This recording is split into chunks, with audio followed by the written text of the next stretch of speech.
Salamo e iwa. O le vi inga ia Yehova o no lona whaasala i e na ita i o na tangata. Ma le usu pese i mutu la peni o le salamo a tawita. O te vivi atu ia te oe Yehova ma lo uloto antoa. O te tau atu fo i o vavenga uma.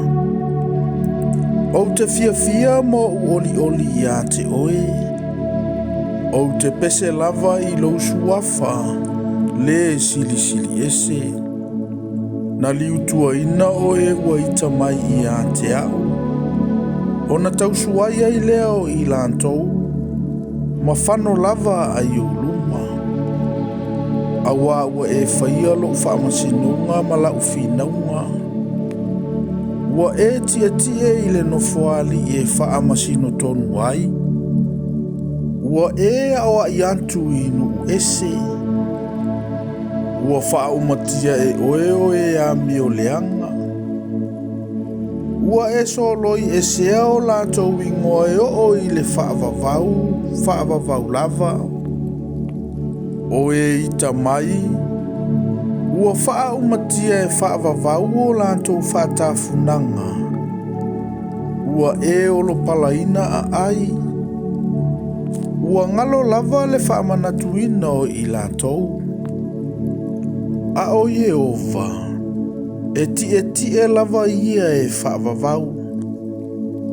Ua sauni e ia lona nofoali e whaamasino ai. O ia lava na te whaamasino ina le antu laulau ma le tonu. Na te whaatonu ina ma le saofi na unganu. O Yehova e whaima olo maualunga mo le ua whaasawa ina.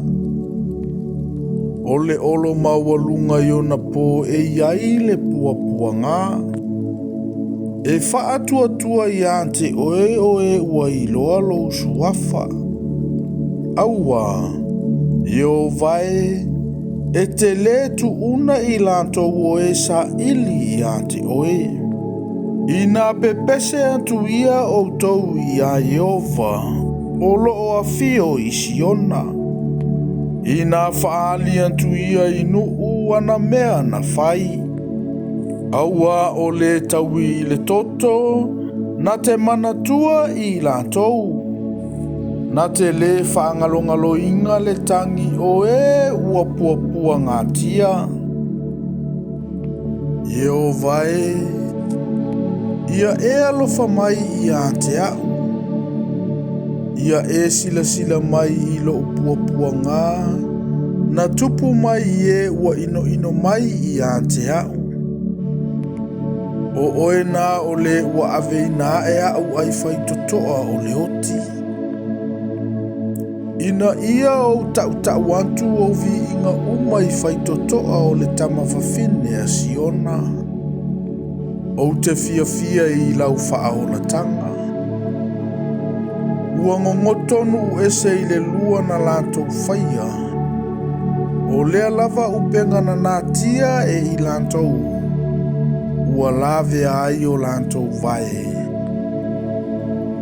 E iloa i Yehova i le whaamasinonga wana whaia. Ua mai le ia le whaia mio leanga i le ngā ruenga o na lava lima.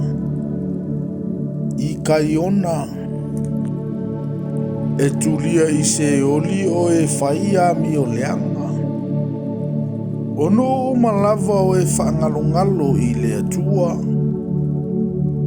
Aua e le whaangalongalo ina e whaavavau o e mātitiva. O le whaamoemoenga foi o e uapuapua ngātia. E le whano lea a le tu lava. Yehova i nā tū lai mai ia. Aua ne i manu malo tangata. Ia whaamasino ina nu ese i o luma. Yehova ia e whaamatatau i ante i lantou. Ia iloa e nu ese o tangata lava i lantou.